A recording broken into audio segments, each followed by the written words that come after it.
One of the classes, the teacher would let me come in before everybody else, before the class started, and start working, and I could just focus all my energy into what I was doing, and I could accomplish a lot more because there was nothing around me to distract me.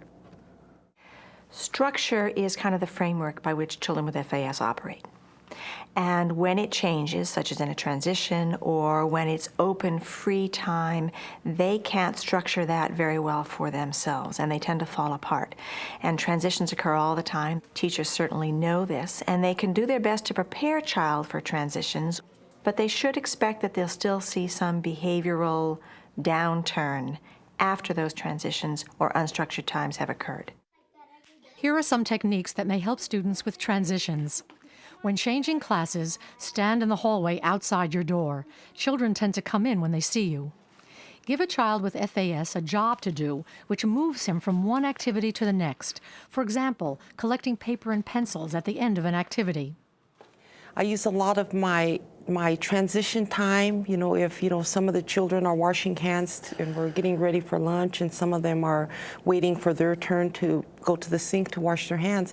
That's the time that I reinforce concepts of top, bottom, left, right, those things that are so important when you're giving oral instructions to children. The same kind of structure that you give your planning to make your classroom work is the same kind of structure you need to make the unstructured parts of the day work. Typically when kids go out for a lunchtime recess, sometimes the staff changes, and so they're not with their classroom teachers anymore. And that's really where you need everyone to be working together and really working as a team. These are the times when kids with particularly fetal alcohol syndrome are just very vulnerable. I think it's important to realize that we can change. I mean, what I see is like, okay, this is the rules for getting the lunchroom for all the kids.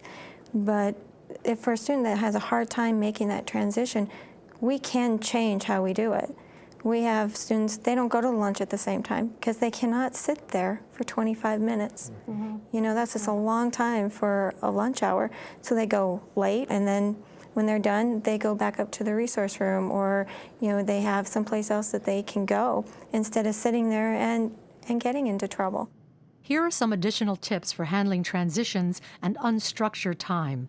Give students a consistent routine that's followed every day. Use counting or songs to help signal that it's time to move from one activity to the next. For older children, use an hourglass as a visual signal. Remind children of what's coming up next. For example, first we'll put these papers away, then we'll go outside. Have staff in the hallways, in the cafeteria, and at the school bus.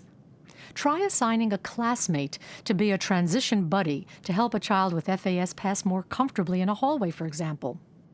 Read the child's files and talk to the teacher from the previous year. That way you can continue doing whatever strategies worked the year before.